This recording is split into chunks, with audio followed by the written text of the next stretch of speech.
RBT family, what is the deal? It's your dog Willie Jack, and we are back, baby, back with more NFL action. How's everybody doing? How you feeling? It is the first Sunday after Turkey Day. I hope everybody's Thanksgiving holiday was wonderful. Hope you had a good time. Hope you ate a lot of good food. Hope your team won. Especially because my team wasn't playing. So all y'all safe. Hope everybody's team won so far. And so definitely excited. Tons of good football to talk about today. I can't wait. I don't know about y'all. Like I said, I'll tell y'all, man. I can't complain about Thanksgiving this weekend. I thought all three of the games were great. Or I enjoyed all three games. Two of them were pretty one-sided, man. The Packers, well, maybe not one-sided, but the Packers, I think, were pretty good control in the Lions game. I don't know if I don't know. I feel like watching that game, I feel like the Packers were just a step above. And they were in the first game as well. And so in these style division matchups, I mean, the Packers, they know the Lions just as good or better than anyone. And honestly, this year, with them completing the sweep of the Lions, their season series, the Packers just had the Lions number this year, man. They played well. Jordan Love was fantastic. In the afternoon game, the Chiefs go on the road to Dallas. If y'all don't know, y'all should know by now. But if y'all don't know by now, I stay here, man. I reside down here in this Dallas area, and so the Cowboys the hometown Cowboys get a big win at home against Patrick Mahomes in the Kansas City Chiefs. That one as well, man. Exciting game, highlight style plays all throughout that one as well. George Pickens still rolling, still dominating, still just breaking my heart every weekend. I'm telling you. But now I love to see it. And then, of course, to conclude, we have Joe Burrow, returning to take on the division rival Ravens. And boy, when I tell you they went in there and did what they had to do, I couldn't have been more excited. That just capped off a fantastic Thanksgiving weekend for me, watching the Ravens lose, even if the Bengals had to win. But I got to watch the Ravens lose. I love it. There's few things that excite me more than watching the Ravens lose. All right, it's a very short list. And so shout out to Joe Burrow now for holding that down and getting that done as well. Let me see. Sis up early in the morning, in the building this morning. What's going on? She said, good morning to the good people. What's going on? Appreciate you. Yeah, definitely. It definitely was some good games for sure. It definitely was. And so, and matter of fact, shout out for Sis as well, man. You know, Sis did some hosting this weekend. I appreciate you.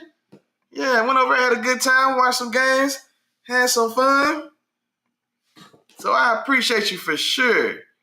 And then actually, matter of fact, while everybody's in here getting down, getting comfortable, right? Sit down, relax, enjoy yourself, drink your coffee if that's what you like to do, right? And then we're going to go ahead and get into it. And then, matter of fact, we did just kind of do an overview. We might as well just start jumping into them. So, again, Green Bay on the road, playing Detroit. And Detroit and Dallas both, of course, the two pillars on Thanksgiving. Like, they play every Thanksgiving. Like, I think the tradition started with both of them. The Cowboys and the Lions in the first year that the NFL was doing it, they were looking for volunteers. And I think both those two were the first signed up, and they've been on Thanksgiving ever since. And just good foresight and marketing by the ownership in both those organizations, man, because that is premium primetime football real estate, man, playing on Thanksgiving for sure. So shout out to them. Green Bay gets this done, 31-24. Like I said, Jordan Love, man, fantastic. And this is the thing about these Packers that's been driving me crazy. Because I started out the season super hot on the Packers. Packers were like my dark horse NFC East or NFC Super Bowl like I thought they could go on that style of run. And honestly, the trade just before the start of the season, them bringing in Parsons kind of solidified that for me. I was like, that's the piece they need. They need somebody, a real difference maker on defense to really help solidify solidify that team, because I did have very high expectations for, Jordan Love and that young roster they've got around them. It hasn't all came together. The Packers, as we see, especially in now their second win over the Lions, when they're firing, they can play with just about anybody, man. When Jordan Love is and Dyson he can spin it with anybody.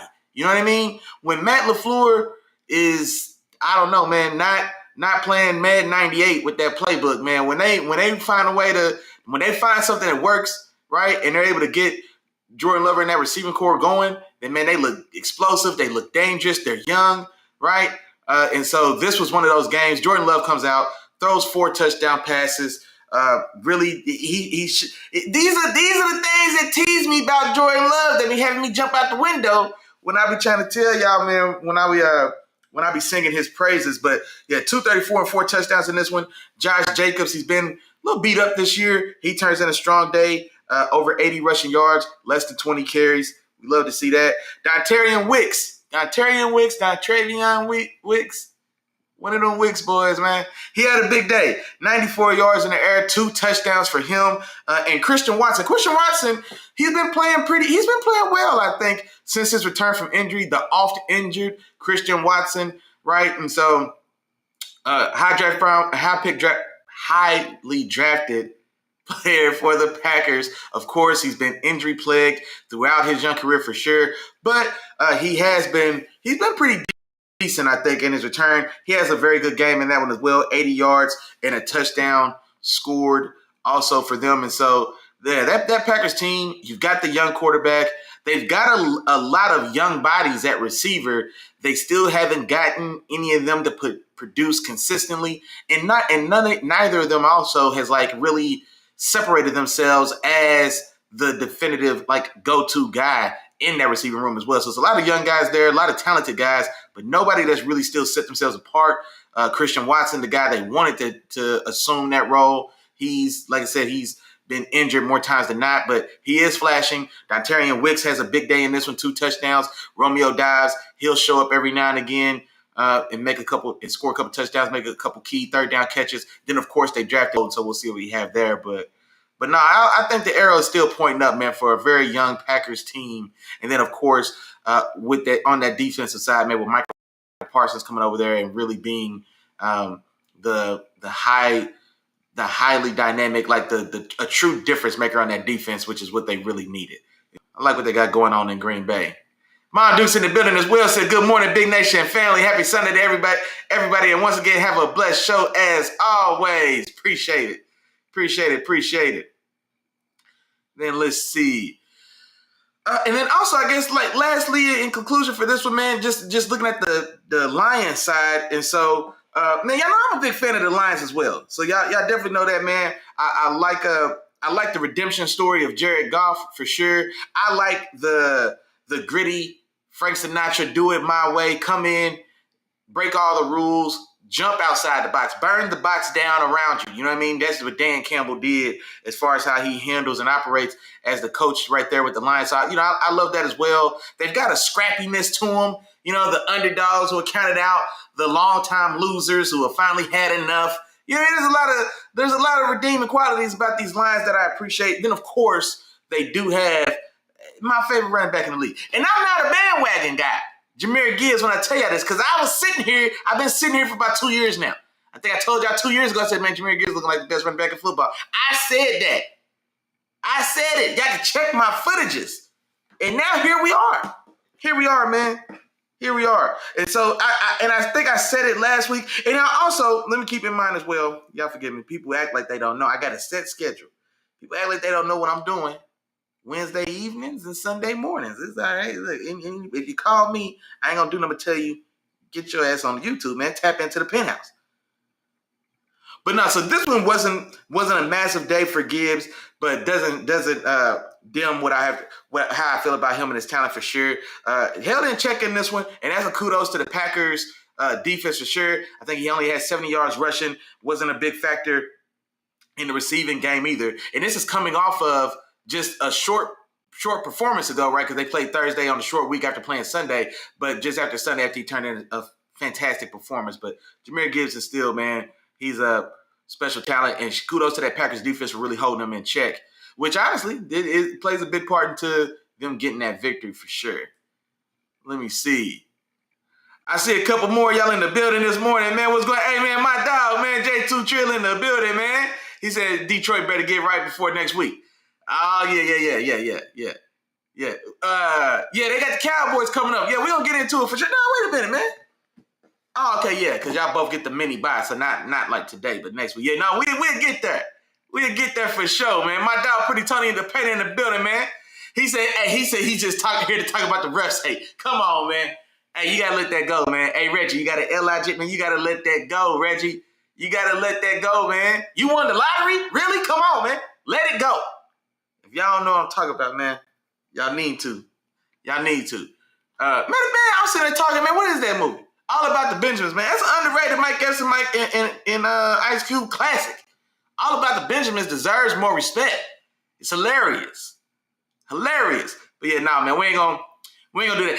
And see, that's the thing, though, man. That's what you gotta understand, man. Y'all cashed in all them winning tickets. Now the universe is just balancing itself back out, bro. And y'all still up 1,000 on such discrepancies, man. You know what I mean? Y'all still playing with house money. Say Detroit coming back for the kill. They don't take like losses. Hey, that's for sure. That's one. Hey, I was saying the same thing. That's one thing about Detroit. Like last time they opened the season getting handled by the Packers week 1. Then for the next 3 weeks they took it out on everybody they ran across. You know what I mean? And so Detroit after a loss, man, they normally bounce back pretty strong.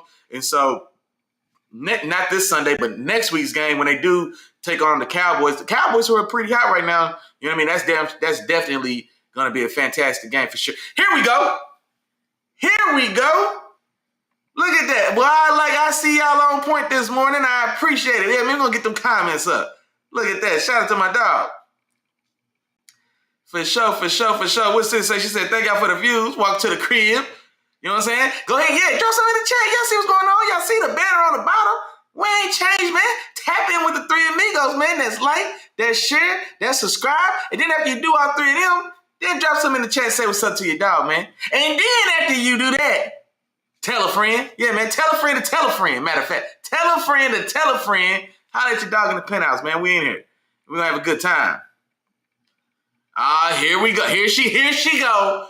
Here she go. She done found a new name, and now she got something to say every week about this. She done found one more player's name, and now she got something to say. But you might be right now. You might be right. Because I tell you what, the Cowboys offensive line, they've been moving furniture lately. Now, they had a very good performance last week against the Eagles, and especially in the whole second half of that game, coming back and winning that win. What? They scored 24 unanswered. In the second half, 21 of those in the fourth quarter, I believe, if I remember right. And then also in this game against the Chiefs, right? Javonte Williams, I want to say, had a decent day on the ground, I thought. No, it was pretty modest. 60 yards. He did have 20 yards receiving. He also had a receiving touchdown. But no, that Cowboys offensive line has been coming together. And as a matter of fact, since we're talking about it, Kansas City on the road at Dallas, of course, is the game we're talking about. Dallas gets this done 31-28. But no,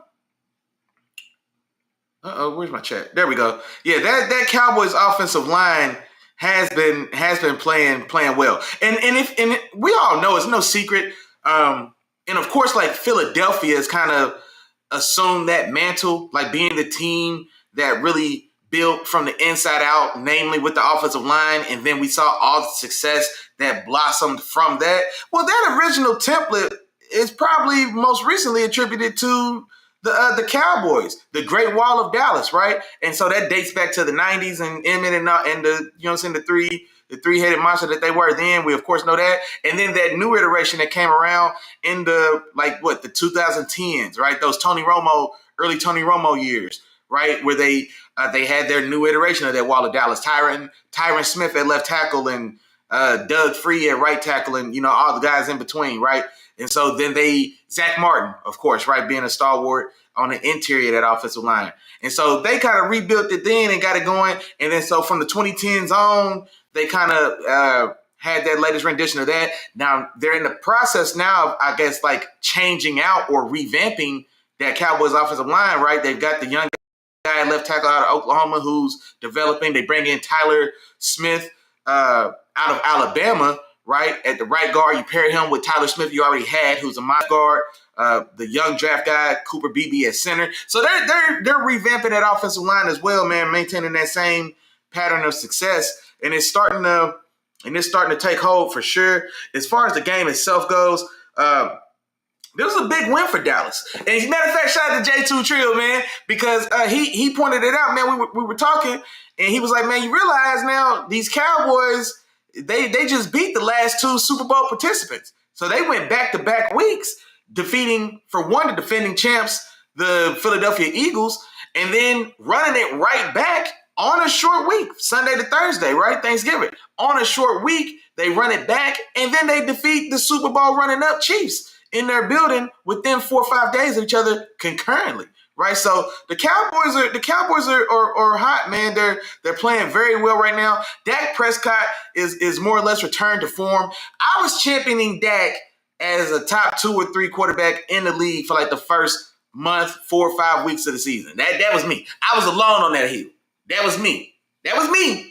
Drake May, Dak Prescott, Sam Darnold was the guys I had at the top of the league for the first 4 or 5 weeks of the year. Then, of course, Dak went to Denver and laid an egg, but they've bounced back pretty nicely since then. He was fantastic, and especially in the second half again against that Eagles defense, which is still a top unit in the league for sure. He was aces in the second half of that game, and then of course in this Chiefs game as well, he played well. Now he did have the early interception, of course, and then that led to Kansas City's first score, so they get 7 points off the turnover to start the game there and take over 7-0. And then from there, we got some back and forth action. Dak finished with over 300 yards, so 320 yards, 2 touchdowns. He did have the early interception. George Pickens, wide receiver 1 for the Dallas Cowboys. You're welcome, Dallas, okay? Right? You're welcome. It's all good. GP in this one.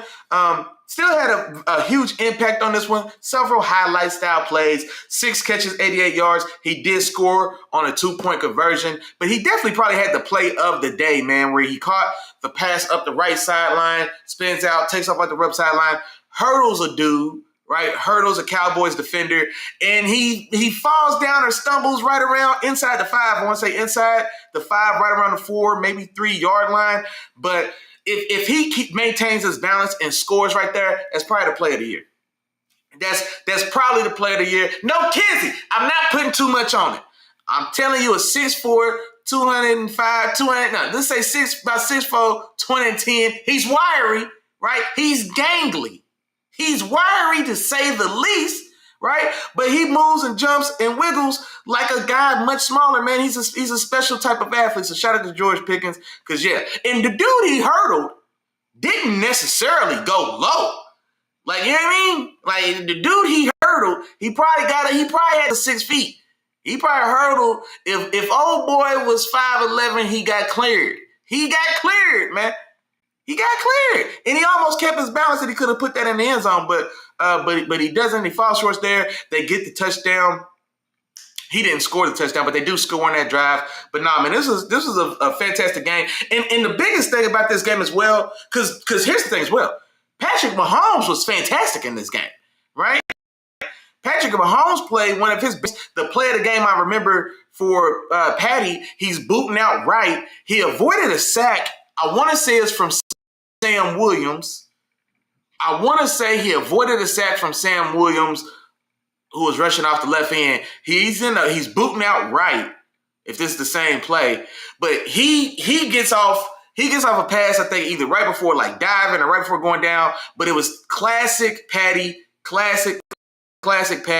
booting out right, possible angle, and puts it 35-ish, 40 yards on a laser. I want to say to Rashid Rice, who was coming across the middle. I mean, like, fantastic play. So definitely, and we have to forget now, Pat's not from Dallas, but he's a Texas kid. He's a Texas boy. So this is essentially the closest thing to a home game for Patrick Mahomes as well. I want to say he grew up in East Texas, like around Tyler, if I'm not mistaken. And so this is a homecoming game for him also. He didn't disappoint. 260 yards. He threw 4 touchdowns in this game. Big day, like I said before, for Rashid Rice. He goes 92 yards and 2 touchdowns as well. And so this was a very entertaining game, a big matchup, 2 big fan bases, right? So Dallas, still holding on to their winning ways from the 90s, and especially here in Texas. And then, of course, the Chiefs, man, today's new dynasty. Now, maybe the first chapter of that dynasty looks to be winding down, coming to a close until they revamp or re-up.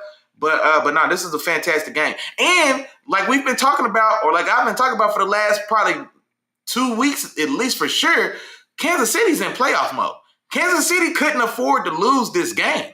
You know what I mean? Like this was Kansas City's backup is up against the wall. And we definitely said that how that Colts game at home was must win if they're going to have a chance at the playoffs. They rally in that game in the second half. They get to overtime and they win that one, right? So that was their wild card. Now, this is week 2. Like I said, Kansas City's been in a win-or-go-home style situation. This loss for them, coming on a short week for sure, but this was critical. Because I think now the Chiefs are what? Are the Chiefs 5-6 now? Matter of fact, Miles, if you're still in here, man, what's the Chiefs record? Are they 5-6? Hold on, now I gotta check. Are the Chiefs 5-6? That's what I'm looking up. Oh no. They're 6-6, right? Because this is week 13, so they should be 6-6. Okay, so let's play this out.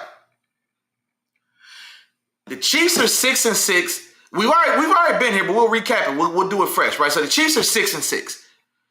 They've already got losses to the Bills, the Jaguars, the Chargers. Bills, Jaguars, Chargers, and there's one more that we're missing that I think may be ahead of them, like in the wild card hunt. So, and I think, like I said, I think there's somebody else that we're forgetting maybe that's also going to be ahead of. Thank you, Tom. Tom said 6-6. Appreciate you, my dog. Hey, my dog, Tom, man, when you slide to do it? Dog, terrible time holding it down for them Houston Texans. Okay, so they 6-6. Okay, there we go. So they lost to the Bills. They lost to Jacksonville. Now I'm missing. Bills, Jacksonville. Oh, the Chargers, who are also in the wild card race. They lost that head-up matchup, and they've got the worst record. So right now, Chargers had that tiebreaker.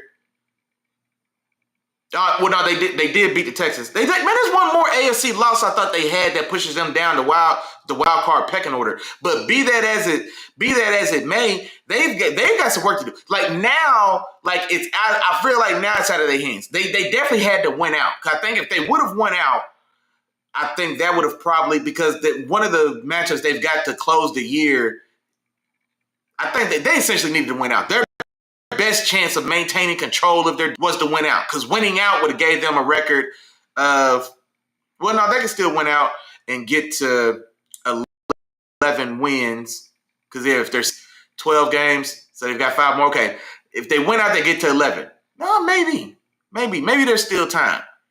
Those margins are getting slim regardless. I'll say that. Those margins are getting slim. And honestly, matter of fact, Miles or one of these Chiefs fans, man, if y'all in here, remind me who y'all got coming up after this mini bye. Let me see. Remind me who y'all got. Oh, Denver. Yeah, they lost to Denver as well. They got swept by Denver. Matter of fact, thank you, Tom. Yeah, they got swept by Denver. Man, look at Tom up early this morning, man. And up early info. That boy must have had his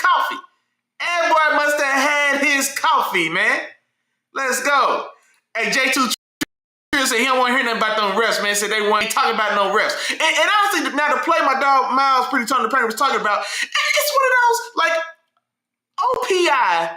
OPI is forever going to be like a give me. You know what I mean? Like, it's hard to get an OPI call. Now, was there some extra? Was there some extra? Yeah, probably. It probably was. But me and Miles talked a little bit about it. It's like, man, I can't just single out that the Chiefs got a bad beat here. Well, because for one, like I said, man, we knew y'all was the referee's favorite son not too long ago. Sometimes that's just how it goes. You know what I mean? When the sun's shining on you, the ball's gonna bounce your way. You know what I mean? We've seen it before. Well, now, you know what I mean? I'm not necessarily sitting at high noon no more, man. Y'all not necessarily sitting at the top of the mountain no more. So now, you know what I'm saying? Balance is getting restored. So, yeah, it could have been called. It definitely could have. Like I said, that's a bad call, or a call that doesn't go against a lot of teams in those moments. Just for the natural, and it's not a secret, but the league has a natural bias for offense. You know what I mean? So we're going to see those style of calls. We're going to see those type of calls not made. I mean, we see those, especially in premium matchups. You can find an OPI that doesn't get called twice a game. And I'm talking about clear cut, full stiff arm, snatching somebody, pulling a defender down. I mean, we see those routinely, man, and especially in the big matchups, we see those at least a couple times a game, honestly, that can be called that aren't. So that's just how the cookie crumbles sometimes, man, like my dog Miles would say. Yeah, shout out my dog Terrible Time, man. Link, I know them Texans still going to the bowl, he said. Still going to the bowl. Man, I'm trying to tell you, man, she learned one name, and now she got, here we go. Well, okay, now she knew Kelsey. Yeah, she knew Kelsey. I give her Kelsey. Yeah, I'll give it Kelsey because she knew Kelsey. Yeah, there we go. Hey, and Dak showed up. Yeah, no, Dak showed up. Yeah, Dak played well. Like I said, we had the early interception, but now once that Cowboys offense gets rolling, especially from what we've seen for George Pickens. We getting a little long talking about these Cowboys and George Pickens, but it's no secret, and I'm seeing people talk about it as well. But he's almost unstoppable. He's running 3 routes essentially, right? But I ain't mad at it. Because if you can't stop A and B, I ain't got no reason to show you C. So I'm not mad at it, right? Because you got to respect him up the field. You got to, because he's uncovered up the field. If it's a good 40 yards up the field, then there's nothing you can do. Because if you're guarding him, he's going over top. And if he gets a step on you, he's going by you. So there's nothing you can do. So you have to give that respect. And so, yeah, he's eating boys alive on these quick three-step slants. And then he's got wiggle and he's got more burst than you give him credit for because he's so gangly that, man, he's crossing boy's face and he's taking off. And then in the open field, right, which is why a guy like him is so special, is because he can stop and cut on downs with a lot of these short guys, smaller guys. And so he's giving boys fits. And so it's either that 3-yard slam because you're sitting off, or if you try to press him, right, he's going over the top. And then if you get caught in that no man's land where you're playing off, you're playing soft shoe, right, and then he's breaking, and then he stops on, and he turns a go into a 12-yard stop or comeback, and then now he can still catch the ball, reverse pivot, get up a sideline, and still cut and make moves. I mean, so there's just nothing. There's nothing that anybody's been able to do with him at this point, man. And so he's playing fantastic football. He's playing fantastic. Who's this? 028 Tyrone in the building said keep pounding. Okay, he must be talking about them Panthers. Who's coming up? The Panthers. Who y'all got today? Oh, the Panthers, boy, y'all got the Rams today. Now y'all are at home. But I don't know what your Rams are gonna. I don't know what your Panthers are gonna do with the Rams. 028 Tyrone. I'm assuming you a Panthers fan. I'm pretty sure keep pounding is the Panthers. Like it's their rallying call or whatever. You know what I'm saying? The Carolina Panthers. So yeah, y'all got a tall task today. The Rams are on fire. And so who's playing better? There's nobody's playing better than the Rams at this moment. If we all had a power ranking, I don't know who we have above the Rams right now. And Carolina is hosting them. Now here's the thing about Carolina as well, because we're gonna get to that game. But here's the thing about Carolina as well, like. Y'all been pretty up and down. So, like, y'all beat Green Bay in Green Bay. That was a massive win. Going on the road and beating Green Bay is still a big win. Now, that's also what pisses me off about Green Bay, because they'll spank the Lions twice, and then they lose at home to the Panthers. And I think y'all only won that game, it was like 16-13. And I think it was a primetime game. It was like Sunday or Monday night in Green Bay in the winter. You know, for like 20 years, Green Bay was like undefeated at home when it was less than 40 degrees. They had some type of crazy stat, home field advantage stat. And so teams, and especially respectfully, but when the Panthers come to Green Bay on a Sunday night when it's 30 degrees, like, bro, we don't lose 13-16 to the Panthers at the crib on Monday night. And Bryce Young only threw for like 100 that game, dog. Come on, man. That's what pissed me off about the Packers. But also in that same breath, though, the Panthers have shown like they can go in and win against that style of team. They can beat up on a Packers team in they building, right? They can beat up on a much more talented Dallas Cowboys team. They beat the Cowboys. Now, Rico Dowdle had his revenge, right? Rico went. And matter of fact, one of y'all called it out in the chat, man. One of these members told me, they was like, matter of fact, I think it was my dog Miles. Miles said Rico Dowdle was going to go crazy, and he did. I think he went for over 200 yards in that game. That was essentially the Rico Dowdle special, Rico Dowdle went out there and caught all them fades and walked them all down. Like, for sure. I think he had over 200 on the ground. And I want to say he had I think he had 3 touchdowns, over 200 rushing. He may have had like 50 yards receiving. It might have been like a 250-yard day. But it was all Rico. It was Rico Dowdle all day long. And so they get a big win against the Packers. They get a big win against the Cowboys. Y'all got another good win. Y'all beat another pretty solid team. I'm trying to think. I'm blanking on top of my head. But the Panthers have, for somehow or another, one way or the other, have found a way to be competitive and win a lot of games that we probably don't give them credit for. And the thing about it is what? Your Panthers, 0-2-8 Tyrone. The Panthers, are y'all 6-5?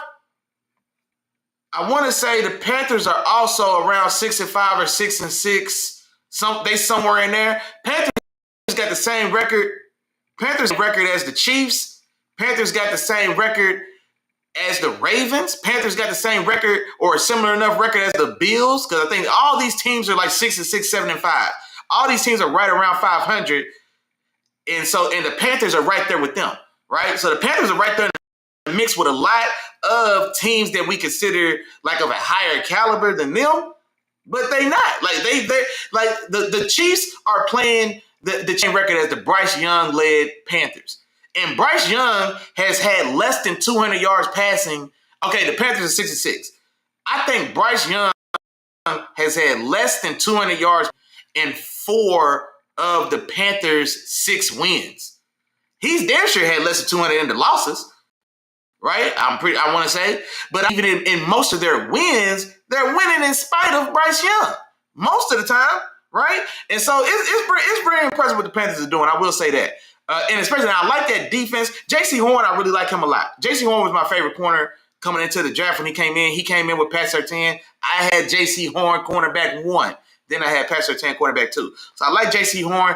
Derek Brown's been underrated on that Panthers defense for a number of years. He was injured a little bit a couple years ago and beat up, but he's like been returning to form. And then we forget that this Panthers team had J.C. Horn, Derek Brown, and Brian Burns all there together. All were injured at different times. They didn't all get to necessarily play together. They had Frankie Louvu there as well. So that Panthers team, man, y'all done tricked off a lot of talent is what y'all did.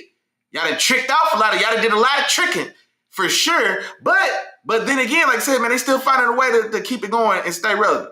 028 Tyrone, man, you one of them members now, big dog. Somebody in the chat say what's up to 028 Tyrone. He one of them members, man. You from the Carolinas or that's just your team? Where you from, man? If you from Carolina, one of them, North or South. If you from Carolina, let me know where you from, homeboy. I appreciate you. Oh, they beat the Bears. Yeah, I was going to say that. Yeah, I was sitting there. I was like, man, I know they beat another good team. Yeah. Y'all beat the Bears? The Panthers have another good win. Did y'all beat the Bears or y'all got the Bears coming up? But yeah. Nah, shout out to you, homeboy. I appreciate you. Tom said Denver. Tom, you got to remind me because I was talking too long about these damn Panthers. I got distracted, dog. What was we talking about with Denver? My fault. Hey, man, D-Dot in the building, man. Come on, man. Nation business in the building. Come on, man. You know what we got to do today. You know what we got to do today, big dog. Come on, man. Hey, we got a tall task today, man. We got a tall task. But this is a winnable game, man. You know what I'm saying? He's talking about the Steelers. You know what I'm saying? D-Dot is a proud member nation. Y'all know what's going on. And we got Big Josh and the Bills today. Tough matchup, but this is a winnable game, man. We're going to talk about it.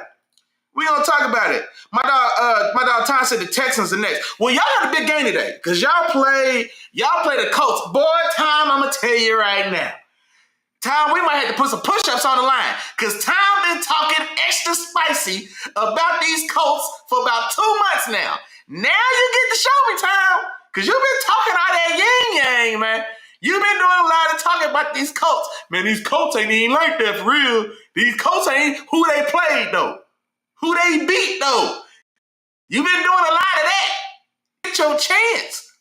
Now you get your chance. Y'all better win. How many push-ups we putting on the game, Tom? Tell me right now. How many push-ups we putting on the game? And then I'm side betting. And I'm side betting, Tom. How many yards for Jonathan Taylor? Do y'all win? And then how many yards does Jonathan Taylor crack 100? And do y'all win? I'm trying to bet and side bet. What's up, man? What's up? Drop your push-ups in the chat below. Drop your push-ups in the chat below. Let me see. Hold on. There we go. Tyrone said the Chiefs play the Texans after the bye. Ooh. Wait, no, they don't. They played the Chiefs earlier this year. I think the Texans lost to the Chiefs this year.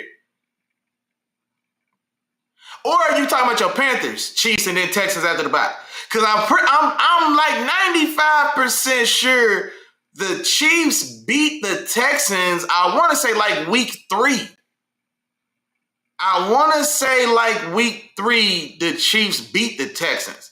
Tom in the chat. Tom, remind me, bro, did y'all already play the Chiefs? Or am I thinking of like last year? Because y'all been playing the Chiefs, or the Chiefs and Texans have played, it feels like, over these last couple years. So unless I'm tripping, I think the Chiefs already played the Texans.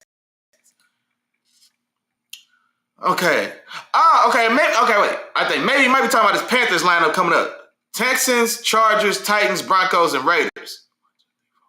If that's the Panthers' next 5, Texans is going to be tough. That defense is playing legit. And Bryce Young ain't got it, man. I don't know how you feel about Bryce Young. I know some of these Panthers fans, some of y'all still ride with Bryce Young being loyal. And I think some of y'all recognize the right on the route, man. I don't know if Bryce Young got it, dog. Boy, 5'7.5", man. He's 5'7.5", 166 pounds. I just can't chain my franchise to him, man. Is this the Texans' next 5 games? I thought the Chiefs already played the Texans. Okay, he said this the Chiefs' next 5 matchups to finish their season. Okay, well, I might be. Oh, y'all haven't played the Chiefs. I don't know why I thought y'all played the Chiefs in like week 3. Maybe I'm tripping. Okay, my fault. Now, if this is the Chiefs' next 5, that Texans game, I don't know if it's in Houston or Kansas City, that's going to be a tough game because that's very winnable for the Texans with that defense. Davis Mills had found a little way to get that offense kind of getting some momentum. Deshaun Watson is not Deshaun Watson. My goodness, C.J. Stroud. C.J. Stroud is expected to make his return. I think C.J. Stroud's returning today against the Colts. So we'll see how he looks today against the Colts, and then they would go and play the Chiefs. So if this is the Chiefs, all right, you know what? We'll do this exercise. Hey, Miles, if you're still in the building, man, help me out. This is the Chiefs' next 5 games. They 6-6. Right now, what do we imagine from this run of games? If this is their next 5, how many of these games do the Chiefs win? And is it going to be enough to get in the playoffs? That Texans game, if that Chiefs-Texans game is in Houston, right now on the spot, I would lean Houston. That Houston defense is something serious. That Houston defense is serious. I would lean Houston right now, especially if it's in Houston. That Chargers game, the first one they played in Brazil, and I don't know if it counted as a home game for the Chiefs or a home game for the Chargers, so I'm not sure if that game's in LA or not. But the Chargers right now aren't the same team they were to start the year. Their offensive line has been decimated. Their running back room has been decimated. You know what I mean? So they're not the same team. I'll go Chiefs there in the rematch. The Titans is a gimme, so I'll give them Chargers and Titans. They still got the Broncos? I thought that loss to the Broncos was the sweep. Because I thought, man, maybe I'm tripping then. Because I thought that loss to the Broncos 2 weeks ago, I thought that was a sweep. Because I thought the Broncos won on either like a late field goal or maybe a blocked field goal earlier this year as well. Or maybe who am I thinking of? Because the Broncos definitely blocked the field goal and beat, I thought that was against the Chiefs. Maybe I'm tripping, man. Maybe I'm tripping. If these games, I'm going to trust y'all. 0-2-8 Tyrone, you just got here, dog. But I'm going to trust you. I'm going to trust you. He said he's next 5. Right now, if that Texans, I'm leaning Texans in that game, especially if it's in Houston. I'll give them the Chargers. I'll give them the Titans. The Broncos, because I don't know I can't remember if that first one then was in Kansas City or Denver. Are they going to sweep the Chiefs? Going to sweep the Chiefs. I mean, I'd have to lean Brown. See, but I haven't been trusting Bo Nix, man. I think they can. That Broncos is a toss-up, and then I'll give them the Raiders as well. I'll give them the Raiders. So I think they can win 3 of those. I think 3-2 isn't out of the question. I think 3-2 isn't out of the question, if that's the stretch. 3-2 is not out of the question, and at 3-2, that would make them 9-8. And 9-8, they don't get in. So I think they have to. You have to get to 10 wins, I think, to really give yourself a shot at the wild card.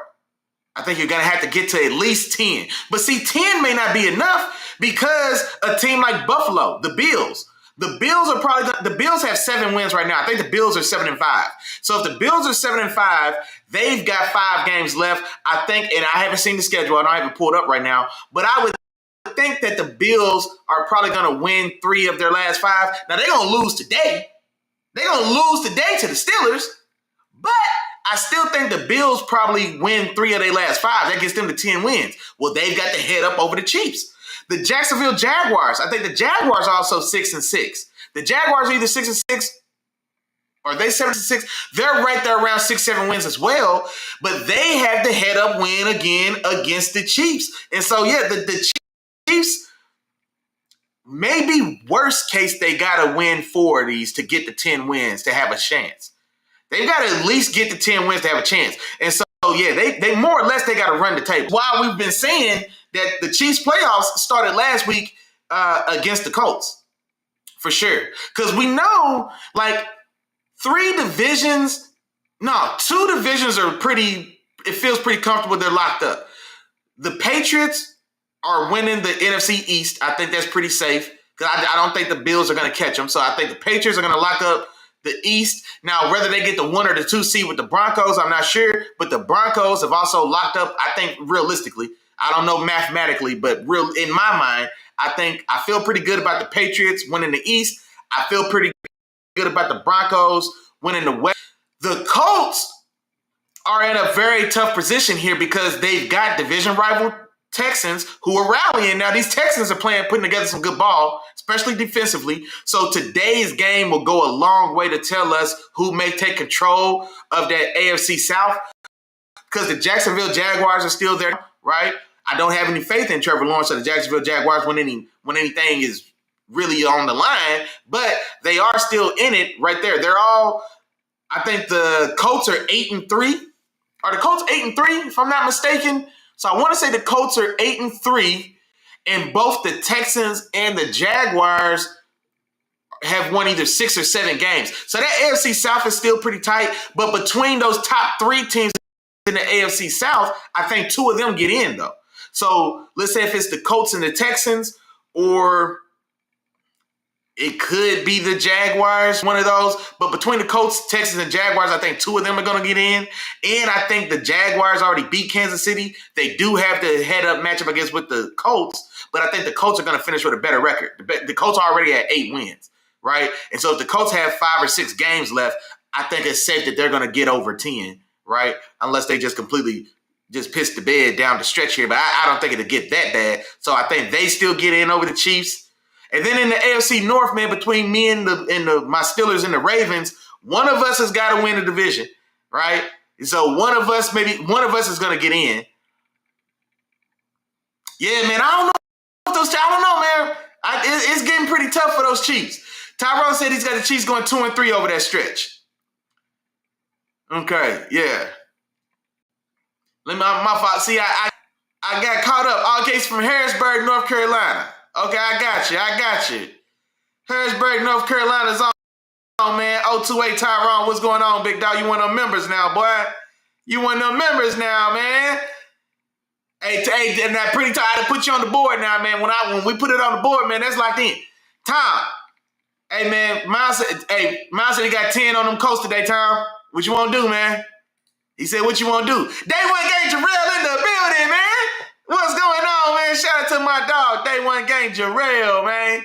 Let's go. Hey, man, your Eagles, man. This time, hey, y'all gotta. It's about to be this time. It's a come to Jesus time, man. It's a come to Jesus type of moment for these Eagles, dog. y'all got to figure something out, man, because it was all well and good. All the background noise is all well and good when you're winning, man. But hey, because here's the thing, they won game Jarrell. What's y'all reckon now? Because the Cowboys are what? The Cowboys are the Cowboys 6-5-1, and the Eagles, I think y'all are 8. Are y'all 8-3 now? The Eagles, like, do the Cowboys have a chance to catch y'all? That's what I'm wondering.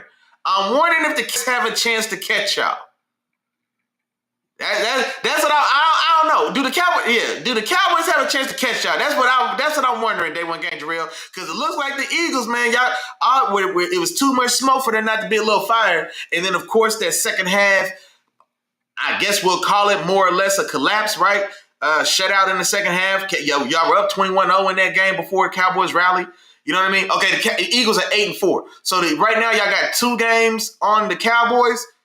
I think the Cowboys are 6-5-1. So y'all really got a game and a half. It's not a full game because of that draw. So I think it's a game and a half on the Cowboys, and y'all split the series.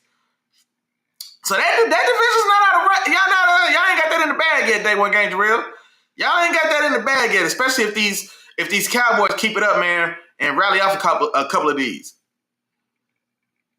Especially if the Cowboys continue on this, if the Cowboys continue pretty hot like they are, man, I wonder if the Cowboys get the 10 wins. Now, that might not be enough then. Yeah, that might not be enough. Because if the Eagles are already at 8-4, 5 games left, I mean, for y'all to go 2-3 down the stretch. Now, I haven't seen the schedule, but I wouldn't imagine y'all finish up the season, losing 3 out of your last 5. So it's too little too late from the Cowboys, man. Maybe they can't win. Miles said them Chiefs is gonna win out, man. He said y'all got his Chiefs tripping. Said 2 out of 3. Miles said the Chiefs gonna beat the Texans by 10. Man, we'll see that. We'll see. Tom said he's got the Chiefs going 3-2 over that stretch. See, that's what I'm thinking, man. I think 3-2 is realistic. I think 3-2 is realistic, but it's not. I don't think that gets in the playoffs. 9 wins isn't getting the Chiefs to the playoffs.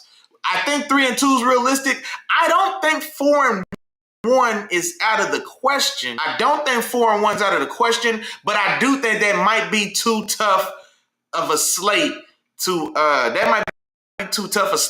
go 5-0 though. Now, can they? Yeah, maybe. It's still Patty Cakes. It's still Andy Reid. It's still Spags. And I don't know how many of those are at home. You know what I mean? The weather's always a little better for Kansas City and Kansas City, right? Miles said he's ready for the refs to get their minds back right. You know what I mean? A couple trips to Kansas City should do that. You know what I mean? Miles said the Broncos going to be the toughest match. Nobody's beating the Chiefs twice in a year. You make a good point. And then also this second one, because was the first one in Denver? Was the first one in Denver or was it in Kansas City? See, no, I thought was that last one in Kansas City? Did they beat y'all there? No, maybe it wasn't Denver. You make a good point. The Broncos for sure is going to be a tough one. But honestly, that like they said, that Texans game with the way that Texans defense is playing, that's not going to be a picnic. That Chargers game, I like them in the Chargers game because where the Chargers are right now versus how they started the year. But even still, it's still a division matchup, right? And so we know how anything can go in those division matchups. So I don't want to disregard it. The only give me on that run is the Titans. Respectfully, if any Titans fans in here said Chiefs are going 8-9, man, that'd be nuts. Ain't no way Andy and Patty are gonna turn in a losing season, dog. Ain't no way, man. No way. He does have the Chiefs getting their revenge and winning the Chargers and the Broncos, though. Oh, Chargers, Broncos, and Texans he's got. Okay. Let me see. Tom said that bet's good. I'm catching up in this chat, y'all. My fault. Let me catch up in this chat. And matter of fact, man, we better iron in. We're going to get into some of these games next. We're going to kind of go a little rapid fire through the day's games. So he don't know what Nick's doing. He should have fired KP in week 5 and took over the offense. But yeah, on the other news, I feel you, dog. I think it's definitely like, I think for the Eagles and probably the Chiefs, man, I think there's going to be a lot of wholesale changes on both those rosters. Like, you know what I mean? Like, now the Eagles are definitely more talented than a team like the Chiefs, but I think both teams, I think it's one of those things where like it gets a little stale. Like they've been there. Both those organizations have been like at the top of the league over these last 4 or 5 years? Because we got to remember, this Chiefs run, the Eagles have been right there. Right? The Eagles have been right there. They arguably should have won the first Super Bowl when they played Kansas City. Jalen Hurts played probably the best game I've seen Jalen Hurts play. He had 2 mistakes in that game that probably ended up costing him the game. One on that the bad fumble, he just put the ball on the ground trying to boot out, and that Nick Bolton picked up, ran in for a touchdown. That one's the one that's like, man, that may be that single play. If that play's not there, maybe it's a different Super Bowl. But that still happened, I want to say, in the second quarter, right? So it's still early on. Then maybe the questionable call in the fourth quarter, the pass interference, woo-de-woo. But that game was there for the taking as well. So for as long as this Patrick Mahomes and Chiefs dynasty's been going on, the Eagles have been right there. So they're both at that same point where they've squeezed all the juice they could get out of this group. And it was a good squeeze. It was a good run, right? They both went to 2 Super Bowls. They both won 2. No, Eagles won 1, lost 1. And then the Chiefs ended up winning 2 of 3, right? So they've both had got locked in that championship extended phase, right? All their seasons are longer than most everybody else's team because their season continues on another 4 or 5 weeks because they've been going to the Super Bowl or going to their championship games. So both of those rosters, man, are kind of in similar places where it's time to get some new faces in some of those places and kind of revamp and bring in new blood to kind of revitalize those organizations is how it's feeling. Let me see. J2 Trill said they always got a chance to talk about his Cowboys. Hey, I'm saying, but I didn't know if y'all had a chance to catch them Eagles for the division, cause y'all hot right now. But that's how I say the Eagles might have too many games ahead of y'all. They 8-4, y'all 6-5-1, or y'all 6-6-1 now. So I'm not sure if it's gonna be enough season left for y'all to actually come back and win that division. I'm not sure. But now we're gonna get into some of these games for sure, man. Yeah, we that first hour in, getting a recap, man. I appreciate y'all being active. We're gonna run through some of these kind of quick fire to make up the time, man. San Francisco on the road against Cleveland. Give me Cleveland, man. Give me Showtime Shedeur, man. Give me Showtime Shedeur right now. Now I don't wear no watches on Wednesdays and Sundays because I'm here at the same time, same bat time. Same bad channel. Y'all know what's going on, man. On Wednesdays and Sunday mornings, we don't wear no watch. But we putting watches in the air today for Showtime Shedeur to get this done, man. The Cleveland are going to host the Niners, and I really think this is a very winnable game. Mac Jones, Brock Purdy, both those guys have been up and down, right? They're both guys that can be efficient when things are going right. But Cleveland in this high-powered defense led by Myles Garrett, his punk ass, I hate to give him any type of credit, but the man's been going. He's got 18 sacks in 13 games, or this is going to be week 13. He's 5 away from breaking or setting the record. He's got 6 games to get 5 sacks. He may get 2 in this one. Now, Trent Williams is a left tackle, but this is OG Trent. You know what I mean? OG Trent ain't you know what I'm saying? This ain't 2015. You know what I mean? Oh, it's OG Trent. OG Trent don't want no parts of Myles Garrett in this one, man. I'm not going to lie. Trent don't want no parts of Myles Garrett in this one, man. I think Myles Garrett probably gets home in this one. If the over-under is a sack and a half, I'd be comfortable putting the money on the line and taking the over on Myles Garrett's sacks today, man. I think he can have a big day in this one, and I think definitely that defense can do enough to rally, keep it close, and really take a lot of the pressure off of Shedeur Sanders and that young offense. And I think they can have success, man, to get this done. I think the momentum's there. That team is excited. That city, that town excited. Everybody except Kevin Stefanski is excited in Cleveland right now. And I think they get this done, man. I've got Showtime Shedeur and those Browns building off of Shedeur's first win last week against the Raiders and getting this one done at home 23-20. Now, also, y'all know what's going on, man. I'll try to go quick, but if you've got a score or a comment or thought on the game, try to drop it off, man, so I can put you on the board and put you up there before we move on. Day one game, Gary said they 6-5-1. Okay, yeah, that's the thing, man. I think it may be too late to maybe make a push to catch them to catch y'all in that division. But boy, they made it spicy now. They made it interesting. Like y'all can't misstep. Like y'all can't necessarily take y'all foot off the gas because they right there. And like I said, it's a very dicey time for that Eagles locker room, man. So y'all got to start stacking some wins to put that to bed for sure. they like doing that for sure. Oh, they one game Jarrell said he's taking the Browns in this one 17-10, says it's going to be bad weather. And you know what? I didn't even think about that, but I don't doubt because that Midwest, Midwest style weatherman in Cleveland, it's going to get dicey. And Pittsburgh as well is supposed to be, we're expecting cold, windy, maybe some snow as well. So that's a good point for my dog, day one game Jarrell. Oh, yeah, if it's cold, snowy, and wet too, that's definitely playing into the hands of the Browns in that defense. In that defense for sure. Good call out. Hey, my dog Derpy in the building, man. What's going on, Big Nation Business in the building? He said, Broderick Jones going to miss the rest of the season. Man, yeah, I seen that, man. And what's crazy, he's talking about the left tackle for the Steelers. And so, we've got a love-hate relationship because I don't know if any of us truly love Broderick Jones. He caused a lot more headaches than he saw. But he had been playing a lot better. He definitely had been playing a lot better. It still wasn't great, but it was, at least at this point, he wasn't sticking out like the sore thumb that he was, where he was just a full-fledged turnstile for about the first month of the season. So he had improved, but yeah, he's out. And I'm curious to see what this line looks like, man. We brought in Andrews Pete. He's been there as a backup guard for a number of years, but he's a guy that early in his career, he was drafted highly out of Stanford. I remember him coming in. He was drafted highly out of Stanford. He played tackle. He's played tackle and guard. And so I'm curious to see what that old line looks like today with him in his place. Let me see. Ooh, Miles might have 3 on OG Trent, man. I don't know if OG Trent going for 3.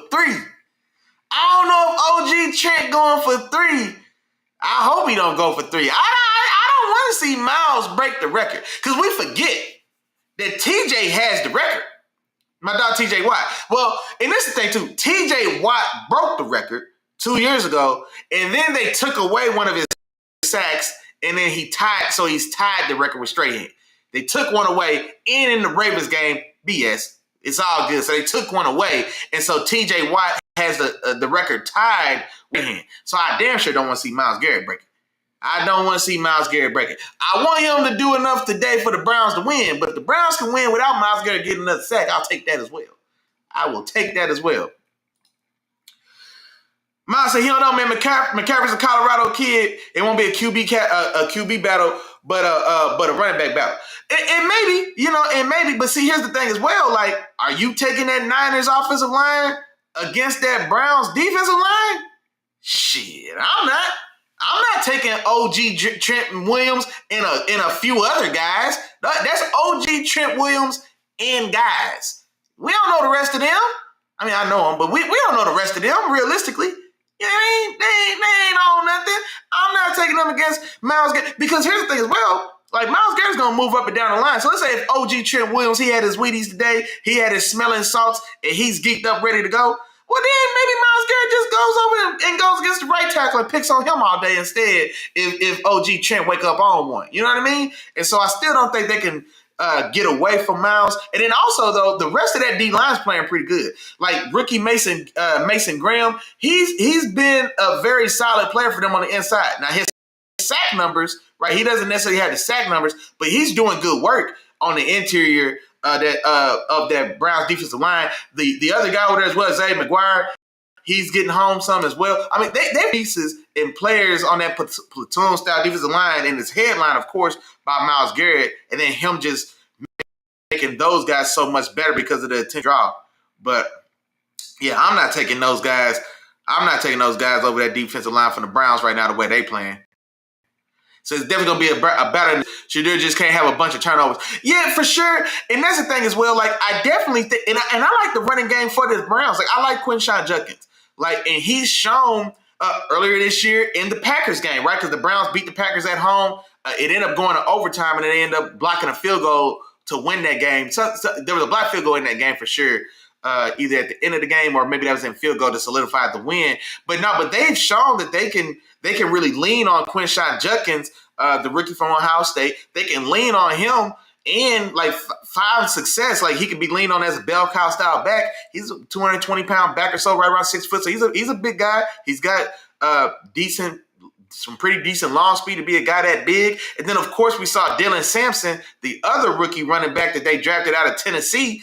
He hit the stage finally last week against the Raiders. He had that 65-yard screen pass that he took to the crib. So they've got a nice Thunder and Lightning. We've seen more of the Thunder. We haven't seen as much of the Dylan Sampson Lightning. But last week with him making a big play, I would imagine, they'll try to find a way to see if they can duplicate that style of explosive success. So just like my dog Mount, if this is going to be a cold, rainy, muddy day in the back of Cleveland, then yeah, I think I still like the Browns defensive line winning the matchup in the trenches against the Niners there. And let's not forget that the Niners defensive line themselves has been decimated by injury for a number of years. And this year's no different. Nick Bosa's been out. They're not getting anything from their top 12 draft pick, old boy from Georgia. And then they've got a couple other guys that they've brought in, free agents. They scraped the barrel on free agency. You know what I mean? So they just don't have a lot going for themselves on their own defensive line. And their linebacker core has been missing the best linebacker in football, Fred Warner. He's been out for basically all year. And so I don't like the matchup of their offensive line. And then defensively, if Cleveland decides they're going to ground and pound this thing on out, then I don't like the front seven of the Rams to be able to hold up and stay the course and keep them in it either. So I still think this one shapes out pretty good for the Browns, man. And I think Shedeur will be able to hit those deep crossers over the middle in the play action game in this style of game. Look for Harold Fannin Jr., the fantastic rookie tight end they've got. I would look for him to maybe hit on a couple deep crossers behind play action over the middle or breaking across that Shedeur will be able to find. I like him there. Jerry Jeudy, if he's going to catch the ball, then hopefully he doesn't just fumble the ball and give it away, right? So maybe I don't have as much faith in him. But I definitely think this is a game, Harold Fannin Jr., David Njoku running the ball, and I think that intermediate play action passing game, Shedeur can find success there for sure. Miles said if Shedeur was a classic old school snowy game, he will have the hearts of Cleveland fans for a long time. Linsanity type aura. Ooh. Hey, that Linsanity run was special. If y'all remember that Linsanity run in New York, I don't know, whatever it was, Carmelo got injured and Linsanity, they pulled Jeremy Lin off the bottom of the bench. He was the 13th man on the roster at the end of the bench. And for about 3 weeks, he was 93 Michael Jordan. Boy, you couldn't stop him. You couldn't guard him. He dropped 35 on every night he touched the ball. You know what I mean? So shout out to Jeremy Lin. But now he made, man, it's not going to take much. And we got to remember, man, the losers that the Browns are, weak-ass Browns, the losers that they are, it won't take much to get them excited. You know what I mean? It won't take much. Jacksonville on the road at Tennessee. Give me Jacksonville getting this done 24-20. Not going to spend a lot of time talking about this unless somebody's got something to say about it, but I'll take Jacksonville on the road to get. Shout out to Cam Ward, man. It's been a disappointing year, and there's been a lot of flack or whatnot, but we got to remember that Tennessee Titans roster is terrible. There's not a lot of help there at all, and Cam Ward, it's been some rough gameplay. It's been some rough games in general, but he's still got a very special talent, man. It feels like once or twice a game, he still makes a throw that reminds me, like, okay, that's the number one pick. They just got to put something around it because they have nothing there. Houston at Indy. This is a tough game, man. This is a tough game, and this is a very critical game, especially in the playoff race like we've been talking about. There's a lot of implications here. So right now, Indy has the lead in that division, but I think they've only got one game or maybe a game and a half on the Texans and the Jacksonville Jaguars. Now, this one is in Indy. I went back and forth on this game because this Houston defense is playing damn good ball. They're playing good enough at this point in which, like we've seen the last few weeks, I think it started with my Steelers, right? Since my Steelers held Jonathan Taylor in check, under 50 yards, and dominated that game. We won that one, right? And then in that Chiefs game as well, the Colts went away from Jonathan Taylor in the second half of that game for whatever reason, right? But he finished that game held under 50, 60 yards again, right, in another loss. The Texans' defense is definitely up to that task. It's a very talented defense. They have the team and scheme defensively in place that they can also make this a very difficult game for Jonathan Taylor. And then if that's the case, right? If that's the case, can Danny Dimes get it done? And Danny Dimes, to this point, hasn't shown that he can rise above and carry that team when they take away Jonathan Taylor. You know what? I'm talking myself out of this game. Because, see, I went back and forth on this game, but it's in Indianapolis. And Indianapolis, I think, is coming off of a stretch in which they've lost 2 of their last 3, if I'm not mistaken. Their only win was in, Germany. They had to go to overtime to beat the Falcons in London. I think that's the one win they've had in these last 3, and then they have they lost the other 2. I think one to the Chiefs. Was it to my Chiefs? Chiefs, Steelers, and I think they might have had a bye week, and then they won. Yeah. So they've lost 2 of 3. So this is a big game for the Colts. They've got to win this game to solidify like their position as the leader in that division, because they lose this one, and I think if they lose this one, Tom, man, does the Texans have 7 wins or 6 wins? Because if y'all beat the Colts, will y'all both be 8-4 or 8-5? If y'all beat the Colts, are y'all both 8-5? I don't know, man. There's a lot of playoff implications in this game for sure. And just like we were talking about for the Chiefs, it matters for the Chiefs. It's the Chiefs if the Colts win, because they have a tiebreaker over the Colts, right? And they haven't played the Texans yet. And then, of course, the Texans, they win this. They put their foot back in the door for the division, and then they still have the Chiefs coming up. And so, like I say, in the hierarchy of the wild card, this is going to have a big effect on that as well. I don't know, man. Is playing in Indy enough for me to get us to the Colts? I'll leave it where it's at. I'll take the Colts at the crib by 3. Like I said, they've lost 2 of 3. So I think they're going to be playing with a different style of hunger and intensity, because, their season, not to say I think they're going to make the playoffs just because of all the momentum the momentum they built themselves. They've already got 8 wins on the season right now. They're 8-4. So they've already built a lot of momentum. I still think they get there as a wild card, but this could very well determine whether or not they're going to have a home playoff game if they can win this division. Home, like I said, Jonathan Taylor's been boxed up 2 of the last 3 weeks. And so playing at home, fired up, their backs against the wall, I think they come out with a different edge. And yeah, I get this done.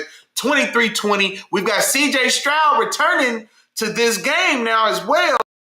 And we'll see how he looks getting his first action in 3 games. I think CJ Stroud has missed the last 3 games or so. Tom will have to let me know if I'm wrong or not. Wait a minute. Tom said Daniel Jones is out?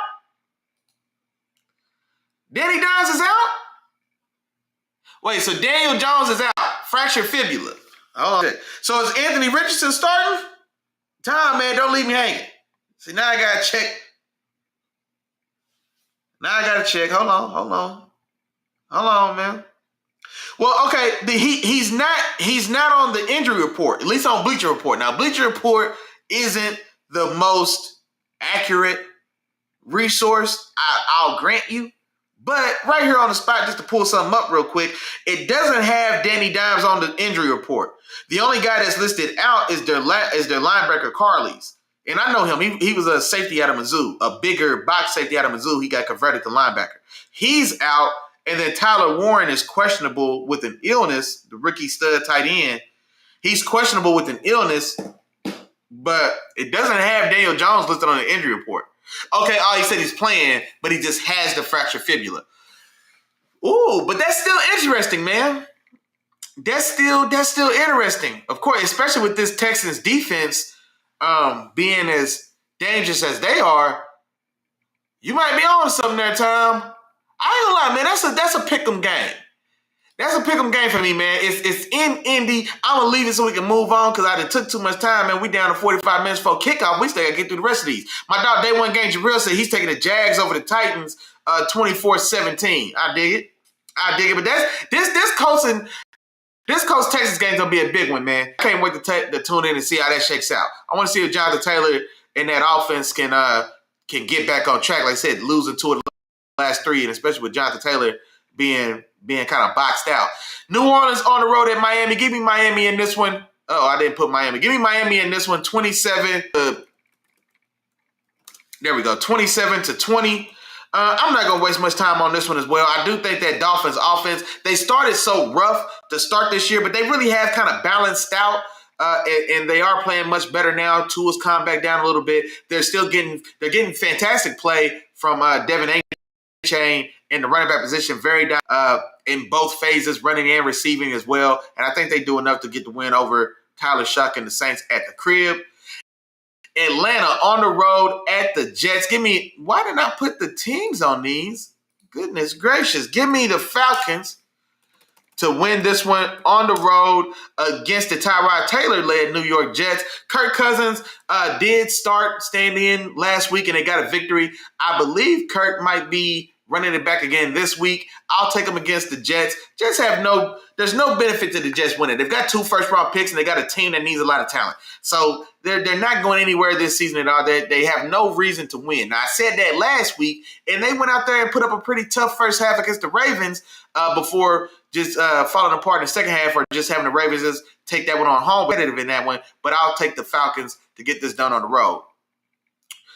Let's see, Arizona on the road at Tampa Bay. Give me Big Bad Baker Mayfield, man, at the crib against Arizona. I'll go 27-24. Now, the Buccaneers, they started off hot. They've been injured all year. They started off hot, in large part to Baker Mayfield putting the team on his back and showing up in the critical moments in the fourth quarter to come back and win a lot of those games. Now, they haven't been able to pull out those same late-style heroics for the second phase of the season, and then Baker got beat up himself.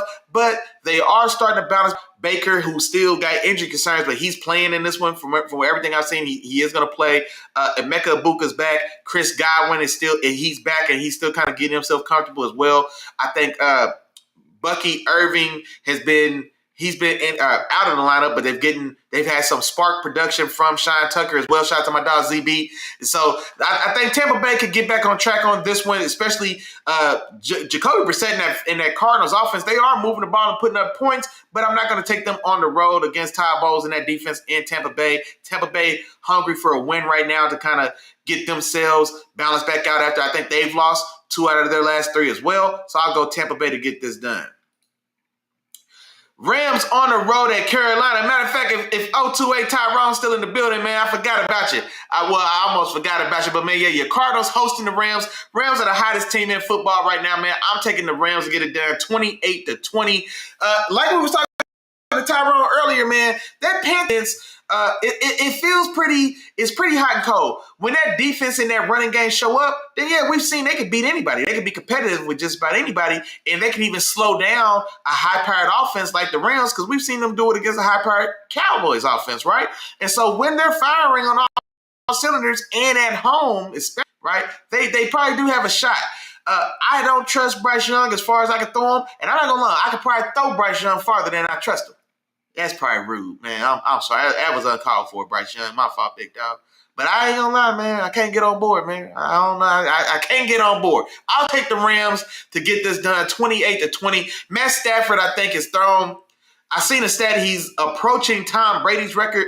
He's got 27 touchdowns without straight touchdowns without throwing an interception, or 25 without throwing an interception. And I think the record is 27. I believe that was set by Tom Brady. And so Matt Stafford is in range of either breaking, tying, or doing something with that record, and he may do it today on the road in Carolina. Minnesota on the road at Seattle. Seattle 28-17. J.J. McCarthy not going to play in this one. Max Brosmer going to make his first start. That 17 is probably too strong. I'm not going to lie. 17 is a little strong, man. 13. I'll give you 1 touchdown and 2 field goals against Brian Flores in that his own exotic defense as well. I expect they'll get after Max Brosmer pretty good and make things confusing, and probably get a turnover or 2 in this one en route to them coasting and getting this done. Seattle getting themselves back on track after Sam Darnold went out there and laid a complete egg against the Rams, 4 interceptions in that one. Then they get to travel and beat up on the Texans, and now they're at home against a soft Minnesota team led by Max Brosmer. And so I do think they find a way to get this done. I said Brian Flores talking about Seattle's defense. I mean Mike McDonald and his defense giving fits to Max Brosmer and the Vikings. Now B-Flow in that Vikings defense, we'll see what Brian Flores puts together, see if they have anything that can slow down or stop JSN. No, not stop him. You're not going to stop him. See if they have a way to slow down JSN, Jackson Smith and Jigba, because nobody else has even been able to do that. So I do want to see how Brian Flores takes up that task, but I do expect Seattle to win this one without issue, 28-13. Moving on, man. Buffalo on the road against my Steelers. Give me the good guys. Give me the Steelers 24-21. Now, this game's in Pittsburgh. It's cold, it's windy, muddy, it may be a little snowy as well. The Buffalo Bills offensive line is beat up. We saw that in that Ravens game. We saw that in the Dolphins game as well. And so, especially more recently in this Ravens game, where if you can find a way to get to Josh and get pressure. He doesn't have a lot of weapons on the outside as well, so he's holding on to the ball a long time, and that's just a bad combination. You can't ball and have bad pass protection. Well, the Buffalo Bills are doing both. So that gives my Steelers and my defense a chance now to really do what we do.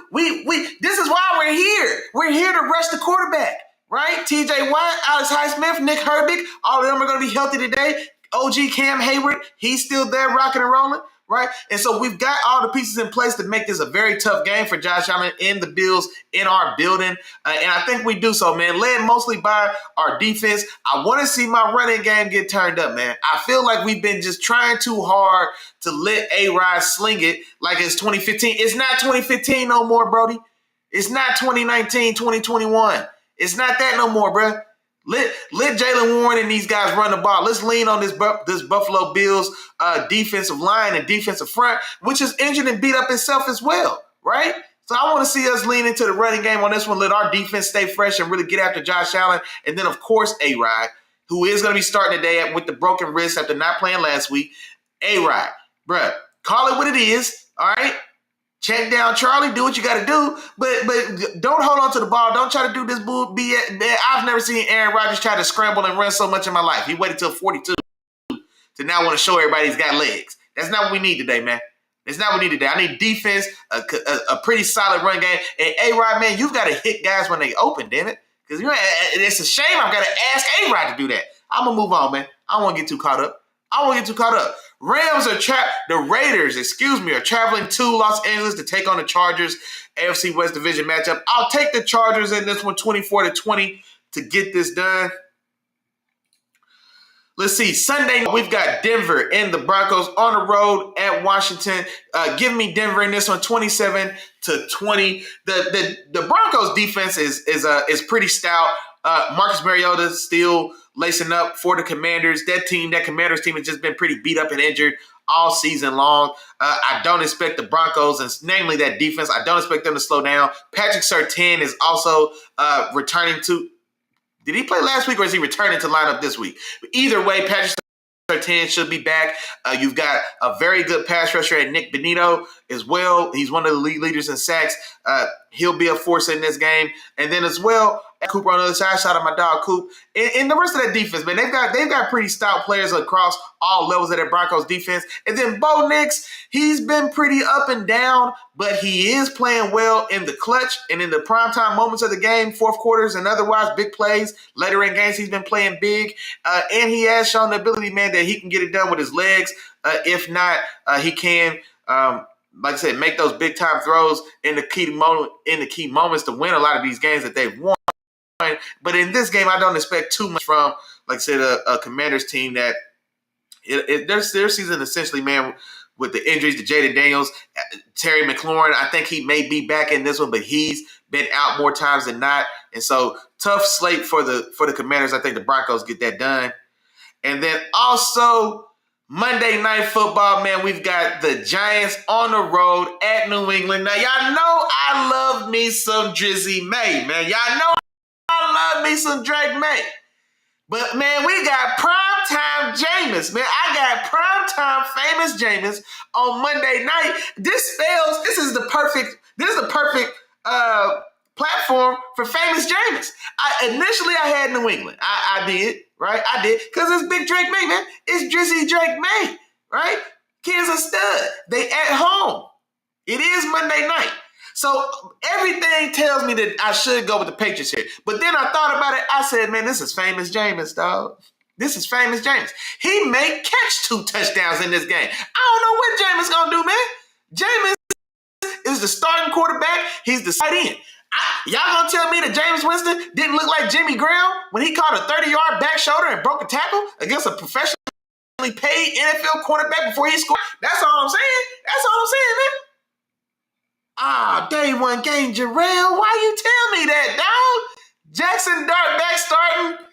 Oh, man, I was getting myself excited, dog. I was going with the upset because I said famous Jameis because he was rolling last week.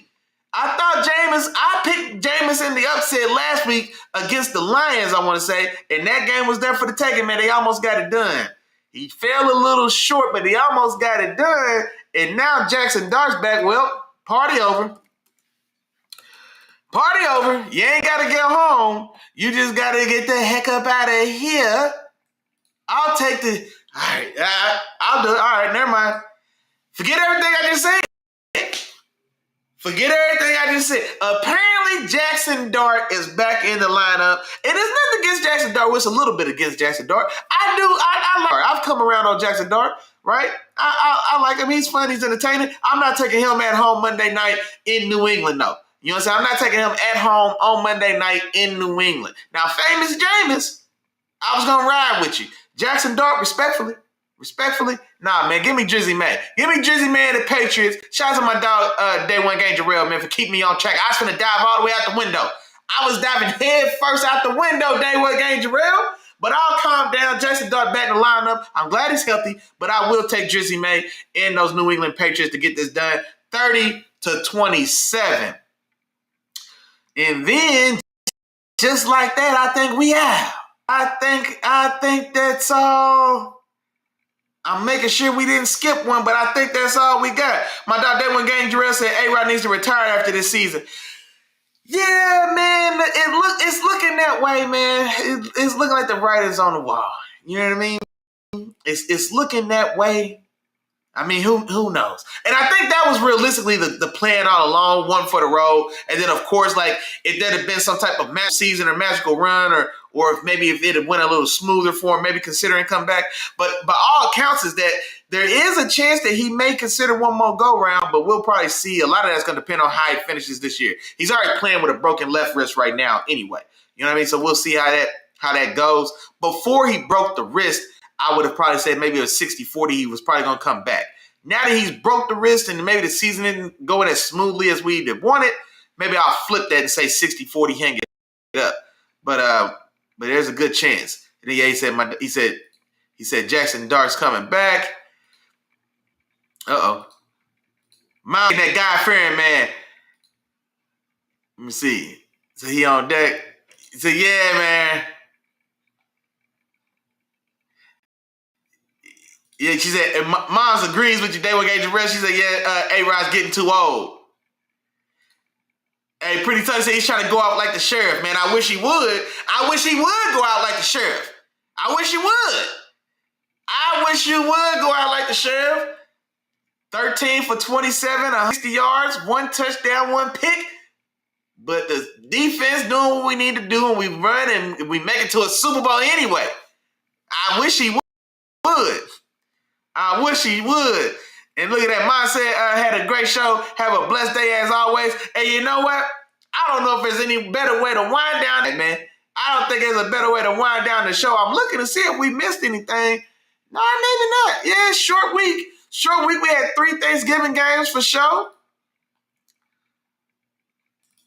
Let me see. He said, man, I'm tired of A-Rod being ahead of a team and holding them back. Yeah, man. You put me in a tough spot there with Game Jarrell. I mean, he's still my quarterback. I'm T.O. up here right now, man. That's my quarterback, man. Yeah, man, I got to ride. I'm still ride with him. I think he can get it done today, man. I really need my defense to step up and get home against Josh Allen, man. Both tackles for the Bills are out in this one. And so we've got to take advantage for sure. They've also got injuries on their defense. And then plus, their defense just isn't very strong against the run. And it feels like my Steelers, Arthur Smith, Aaron Rodgers, I'm not sure which one is more to blame. But for too often in these games, especially early on when the games are in the balance, and we just completely go away from running the ball. And I don't know why, because oftentimes in these moments, we're having early success with Jaylen Warren running the ball. And then it's like out of nowhere, it's like, let's let A-Rod sling a few. And then we go like 2 or even 3 series in which we get like 2 or 3 either quick 3 and outs or a bad turnover, just an interception, a bad throw, a forced throw from A-Rod that turns the ball. And so we're losing a lot of these games. These games are getting away from us in the middle parts of the game. And then we get back on track towards the end, but it's too little too late, man. It's driving me nuts. It's driving me insane. But this is a game I think we can definitely win, man. We can beat the Bills today in Pittsburgh with these conditions. J2 Trill in the building, man, said appreciate. Hey, great show today. Is like, hey, man, I appreciate it, homeboy. I appreciate it, I appreciate it. Hey, Day One Game Dress said, hey, man, he knows what's going on, but, hey, man, ain't no excuse. Ain't nobody bigger than the program, man. And just like that, we're going to wind it down, man. Shout out to all the members in the building, man. Real quick, let's see.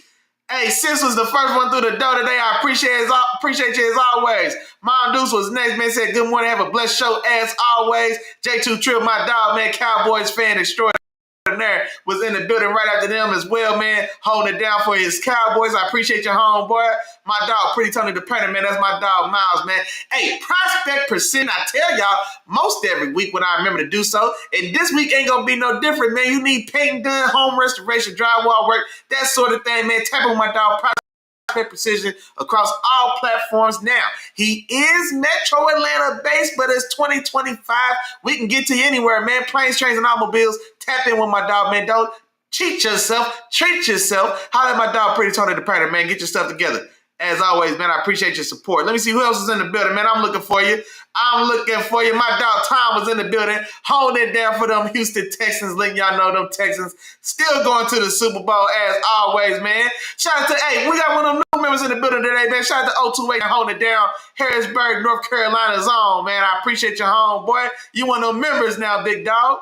Let me see. My dog D-Dot was in the building. Come on, man. Big Nation business in the building, man. You know what's going on. Big Nation in the building today, man. We're gonna hold it down and do what we gotta do against them Bills today, man. So can't wait to talk about that Wednesday when we tap back in. I'm looking for you, man. Day One Gang definitely in the building. Hold me down, man. As always, I appreciate you. Let me see. Oh, Derby slid in the building today as well, man. Hold it down for that nation. He know what's going on. Big Steeler Nation in the building, man. I appreciate you as always, Derby, and I'm looking for you. Damn. Say the same thing every week. Feel free to say it with me at home, man. If I forgot to say your name, damn, for real, ain't my bad.